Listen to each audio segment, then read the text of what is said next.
Hello everybody, my name is Danny Evans. I'm the repair technician here at King Music in Bradley.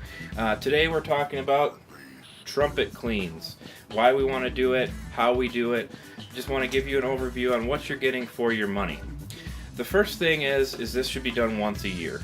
It helps prevent any kind of buildup or anything in the instrument, keeps it clean, keeps everything working correctly, and that basically gets everything where it needs to be. Now, our process is a three-step process. We degrease, we go in our power brass calcium deposit bucket, and then it goes into an ultrasonic cleaner. If you don't know what an ultrasonic cleaner is, if you've ever seen jewelry cleaned, it's the same contraption except for we have one big enough to put a tuba in. Today we're going to walk you through everything from start to finish on how this is done so that you understand exactly what we're doing. So we got a full trumpet here. I've already done the liberty of disassembling this guy over here. So the first thing we're going to do is we're going to walk over to the rinse tub and degrease the instrument. Alright, we're over here at the rinse tank. What I got in this bucket here is water and just Dawn dish soap. This is what we're using to degrease the trumpet.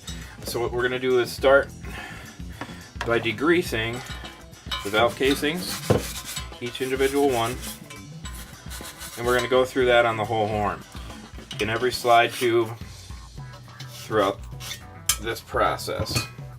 Now what I'm going to do here is take a little bit of a cloth here and kind of go through and wipe off any kind of grease or debris that we can get off before we put it in the calcium deposit tank. The valves are going to go in the bucket along with the valve caps. You can kind of see here. They're pretty nasty. We're going to drop those in there and let them soak just for a little bit. After we degrease it, we're going to be heading over to the next bucket, which is our power brass. So the next step, this bucket here is called our power brass. Every chemical we use here is actually very, very health conscious, which is why we've chosen to do them. The chemicals, once they're done, we can actually pour them down the drain. There's no actual environmental issues with them. Now with this, it's a little bit stronger, which is why it's called power brass. We're going to dunk this in here. It's a straight dunk, no power or anything behind it. We're going to do that and the trumpet all in one swoop. And then we're going to set a timer for 3 minutes. This will help get all the calcium deposits and anything that's built up in there. It's going to start to eat away at that and get some of that stuff off of there.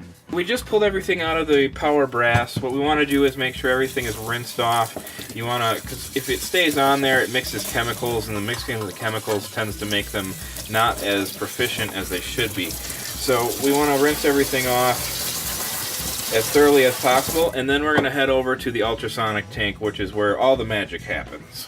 Alright, now we're over at the ultrasonic tank. As you can see, this is a pretty big vessel that we can put anything up to tubas and sousaphones into.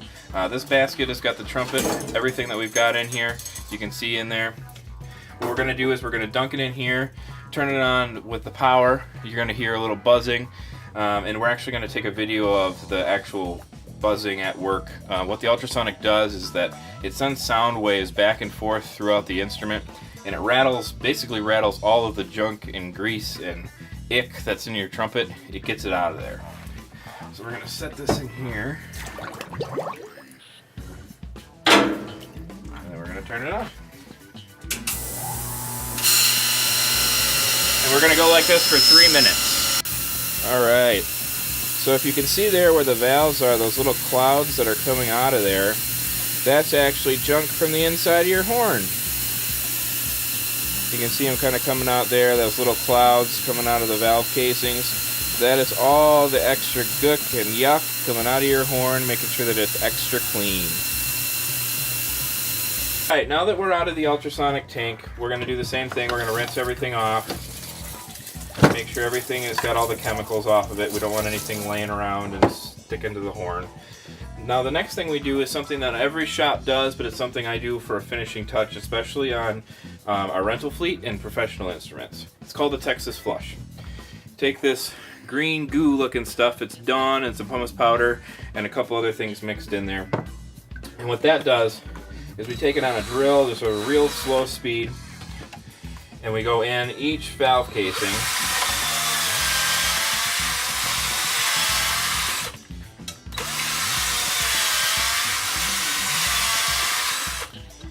one by one. And then I also will do all the slides so that what this does is it smooths anything out and gets any imperfections that are going on inside of your horn and gives it the slickest and shiniest surface that we can give you. Alright, so next step is we're going to come over here. I have all 4 slides that are in here. You can see kind of there's some cloudiness on the slides. Sometimes they get leaching from the inside where it turns brown or kind of a goldish color. What we're doing here is we're smoothing up all the slides. We take this really fine grit, 3200 grit micro mesh that we're going to take, and we're going to smooth out everything on here, take out all of the discoloration to make it nice and shiny and new looking. We do it on all 4 slides, and then we go and clean them off with denatured alcohol to get any kind of excess debris. If there was any grease that didn't quite come off, this is where that comes off and becomes good as new. So we're going to do this to the rest of the couple slides, and then we're going to take you over to the bench where we're going to assemble the horn. Now we're back over on the bench that we originally started on. This is our assembly bench.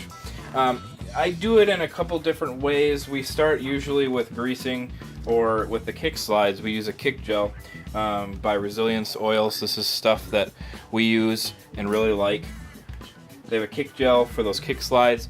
They also have a regular valve oil, which is probably one of the best valve oils that I've ever come across using, so I'd really recommend them.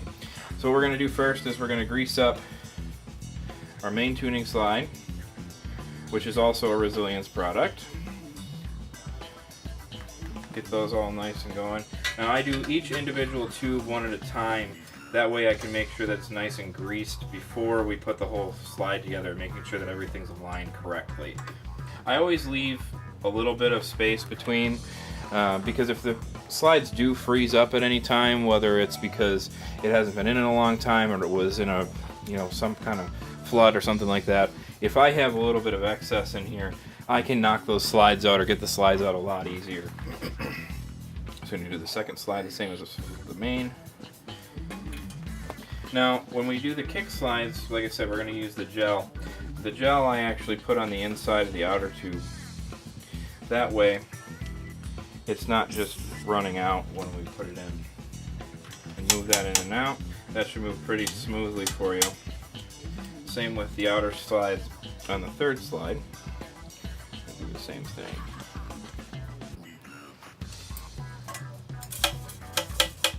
We're going to put this push ring back in there. And now we move on to the valves. Pretty simple. Put the valve caps back on. We're going to go individually one by one and put them away. Now I have changed the felts already on these. You can kind of see what we normally were using is, you can kind of see those. These are okay except for they break down over time. What we're using now, you can see on there, it's a black foam. It doesn't deteriorate, it doesn't suppress, it's just a really nice, it feels really great inside the valves. So we make sure that those are cleaned every time, because otherwise if it's not ported correctly and you have the wrong style or the wrong thickness, it's not going to port correctly and actually line up to where the valve should line up, and then you're going to get a stuffy sound and just not be happy with it.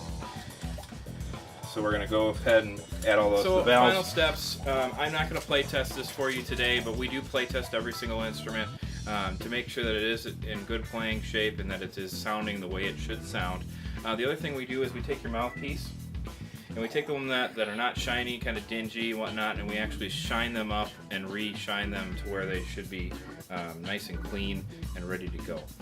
So that's the process. It's a pretty simple process. We wanted to give you guys, shed the light on what you're paying for and why it does cost the way it costs. If you ever have any questions, you're always able to stop in the store, email us, call us, check us out on Facebook. Thank you for your time and have a good rest of your day.